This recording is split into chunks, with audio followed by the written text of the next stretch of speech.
हाँ दोस्तों, आपको अदिति एजुकेशन में आप सभी का स्वागत है। आज हम लेकर के आ रहे हैं प्रेजेंट परफेक्ट टेंस। जो प्रेजेंट परफेक्ट टेंस ये है, देख रहे हैं बेसिक इंग्लिश ग्रामर।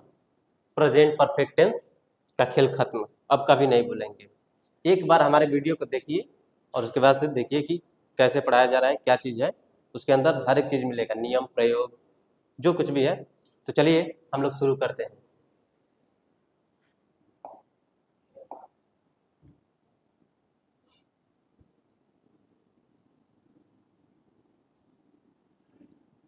सबसे प्रेजेंट परफेक्ट टेंस, जो कार्य पूर्ण रहता है, पूरी तरह से पूर्ण हो, खत्म हो चुका हो, उसी को हम क्या कहते हैं?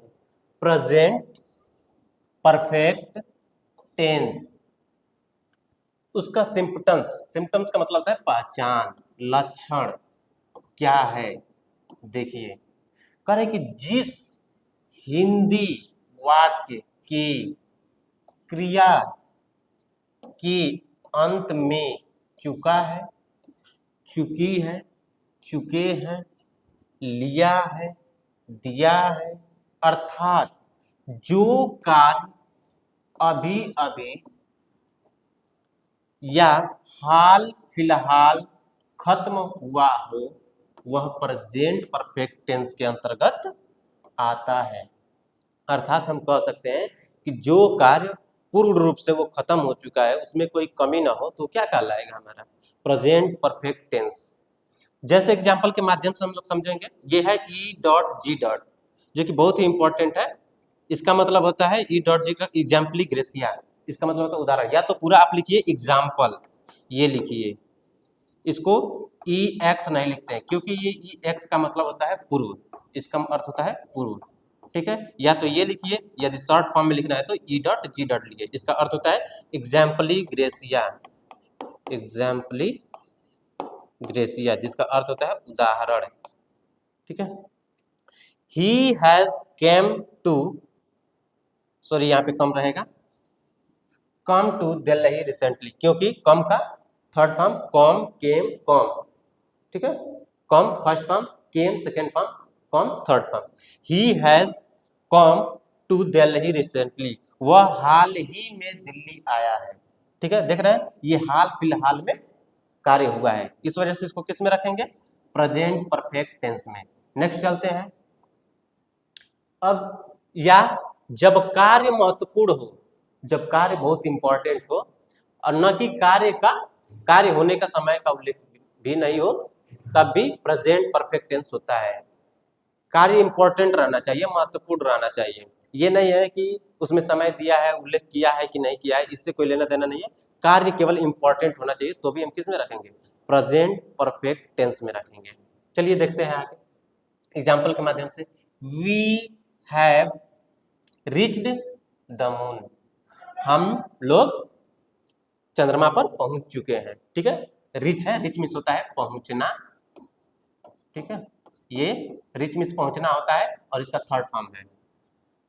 अब इसके हम नियम के बारे में पढ़ेंगे, रूल के बारे में पढ़ेंगे। क्या कह रहा है? इस टेंस की सहायक क्रिया, इस टेंस की सहायक क्रिया हैज या हैव होती है। प्रेजेंट परफेक्ट टेंस में हमको केवल हैज और हैव का ही प्रयोग करना है, केवल दो हेल्पिंग वर्ब का प्रयोग करना है, हैज और हैव। चलिए देखते हैं हैज या हैव किसके किसके साथ हैज लगाते हैं, किसके किसके साथ हैव लगाते हैं। तो कह रहा है ही, सी, इट, ये प्रोनाउन है तथा एक वचन थर्ड पर्सन कर्ता के साथ हैज का प्रयोग करते हैं। थर्ड पर्सन को जानने के लिए हमारे पिछले वीडियो में जाइए, वहां पे सब चीज बताया गया है कैसे क्या चीज है। फिर उसके साथ हैज लगाएंगे। आई, वी, यू, दे तथा बहुवचन थर्ड पर्सन कर्ता के साथ हैव का प्रयोग करते हैं। ठीक है, जब आई रहेगा, वी रहेगा, यू रहेगा, दे रहेगा, ये चार प्रोनाउन है, और बाकी जो नाउन प्लूरल रहेगा उसके साथ हम किसका प्रयोग करेंगे? हैव का। इसको स्क्रीनशॉट लेना चाहते हैं तो ले सकते हैं, फिर आगे हम मिलते हैं। फिर कह रहे हैं इस टेंस में वर्ब की थर्ड फॉर्म का प्रयोग करते हैं। प्रेजेंट परफेक्ट टेंस में या कोई भी परफेक्ट टेंस हो, उसमें हमेशा वर्ब की थर्ड फॉर्म ही लगाते हैं। एक पैसिव वॉइस में भी वर्ब की थर्ड फॉर्म लगाया जाता है। पैसिव वॉइस के लिए अभी हम नहीं करेंगे, उसके लिए आगे जब वीडियो आने वाले वीडियो जब होगा उसमें देखिएगा। तो देखिए अब क्या है, पॉजिटिव सेंटेंस, सकारात्मक वाक्य। इसका स्ट्रक्चर है, प्रारूप है, ढांचा है, जो कुछ भी बोल सकते हैं। सब्जेक्ट प्लस हैज या है प्लस वर्ब का थर्ड फॉर्म प्लस ऑब्जेक्ट। जैसे तुम एक पत्र लिख चुके हो, अभी हिंदी में लिखा गया था चुका है, चुकी है, लिया है, दिया है इत्यादि शब्द आता है, उसे प्रेजेंट परफेक्ट टेंस कहते हैं। चुका है, दिया है, प्रेजेंट परफेक्ट टेंस है। देखिए अब हमको क्या करना है, सबसे पहले सब्जेक्ट लिखाना है। कैसे सब्जेक्ट पता करेंगे, कौन से क्वेश्चन करेंगे, कौन एक पत्र लिख चुका है, तुम, यानी कि ये सब्जेक्ट है। फिर हैज या हैव लगाना है, तो उसके लिए बाद में डिसीजन लेंगे। वर्ब लिखना है, फिर ऑब्जेक्ट क्या है, क्या लिख चुका है, एक पत्र, ये ऑब्जेक्ट है। ठीक है, अब बनाएंगे सब्जेक्ट क्या है। अभी सब्जेक्ट यू दिया है, तुम दिया है, तुम की इंग्लिश क्या होता है, यू होता है। अभी आप यहाँ पे पढ़े हैं कि यू के साथ हम क्या लगाते हैं, हैव लगाते हैं। तो हम क्या कर देंगे वहां पे, यहाँ पे हम हैव लगाएंगे। यू केवल ये स्ट्रक्चर के माध्यम से हम बना रहे हैं। हैव राइट, राइट मीन्स क्या होता है, लिखना, ये रूट वर्ब है। ठीक है, इसका हमको थर्ड फॉर्म की जरूरत है। तो क्या होता है, right, wrote, written, writing, writes. ठीक है, ये first form, second form, third form, ये आईएनजी फॉर्म, ये यस या यस फॉर्म। तुमको क्या चाहिए, ये चाहिए, लिख देंगे रिटेन। क्या लिख रहा है, देख, पत्र, अ लेटर। स्क्रीनशॉट लेना चाहते हैं ले सकते हैं। फिर आगे हम लोग मिल रहे हैं निगेटिव सेंटेंस, नकारात्मक वाक्य। स्ट्रक्चर है सब्जेक्ट प्लस हैज या हेल्पिंग वर्ब के तुरंत बाद और मेन वर्ब से पहले नॉट का प्रयोग करते हैं कि थर्ड फॉर्म प्लस सब्जेक्ट। वह पार्सल नहीं भेज चुका है, तो वह, तो ही लिखेंगे।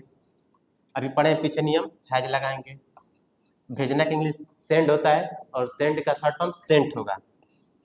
सेंट, सॉरी नॉट लगाना है ना, नॉट सेंट पार्सल। इसका भी स्क्रीनशॉट लेना चाहते ले लीजिए। नेक्स्ट इंट्रोगेटिव सेंटेंस, जब क्या शब्द वाक्य के प्रारंभ में आता है। बार बार करें कि जब भी क्या शब्द दिया रहेगा तो व्हाट नहीं लिखेंगे, जब शुरू में दिया रहेगा तो केवल क्या करेंगे, हेल्पिंग वर्ब को पहले लिख देंगे। करे क्या लड़कियां नृत्य कर चुकी हैं, तो लड़कियां नृत्य कर चुकी हैं। अभी यहाँ पे देखिए बिंदु लगा है, प्लूरल है, तो यानी कि हैव लगाएंगे। Have girls danced, question mark. एक होता है इंट्रोगेटिव नेगेटिव, जिसमें इंट्रोगेटिव भी हो और नेगेटिव नॉट भी दिया हो, तो उसके लिए क्या करेंगे, has Mukesh not gone to market, question mark. बार बार मेन वर्ब से पहले लगना चाहिए, ठीक है, हेल्पिंग वर्ब के बाद। लेकिन हेल्पिंग वर्ब के बाद करते रहे तो क्या हो जा रहा है, सब्जेक्ट आ जा रहा है, तो इसलिए सब्जेक्ट के बाद लगाएंगे। फिर नेक्स्ट, अब आ रहा है टाइप 2। जब प्रश्नवाचक शब्द वाक्य के बीच में आए तो क्या करेंगे, क्वेश्चन वर्ड, हैज या है, सब्जेक्ट प्लस वर्ब की third form plus subject plus question mark. माली फूल क्यों तोड़ चुका है, पहले question word, why has gardener plucked flower,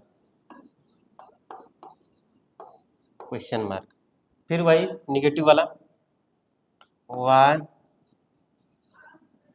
has peon not, बजाना का इंग्लिश रिंग होता है, रिंग रैंग रॉन्ग, RUNG, रंग बेल। बेल मीन्स होता है घंटी, क्वेश्चन मार्क। तो इतना है दोस्तों, हम आगे और भी वीडियो लेकर के आएंगे। इस पे जितना भी टेंस पढ़ा रहे हैं उस सारों टेंसों का एक बार हम लाइन बाय लाइन रिवीजन कराएंगे और उसके साथ एग्जाम्पल आपको भी प्रोवाइड करेंगे और अपने भी एग्जाम्पल के माध्यम से आप लोगों को समझाने का हम प्रयास करेंगे। तब तक के लिए जय हिंद। हमारे चैनल पर इसी तरफ से बने रहिए और हम नए नए तरीक़ों से इंग्लिश लेकर के आएंगे और आप लोगों को भी हमेशा साथ देंगे और आप लोग भी हमारा साथ दीजिए। केवल आपका एक ही साथ है, क्या करना है, हमारे जो भी चैनल पे वीडियो पढ़ रहा है उसको देखिए और देख करके अपना नोट्स बनाते रहिए और हमारे चैनल को सब्सक्राइब कर लीजिए ताकि जो कुछ भी वीडियो पड़े आप तक तुरंत पहुंच सके, नोटिफिकेशन मिले। केवल थैंक्स।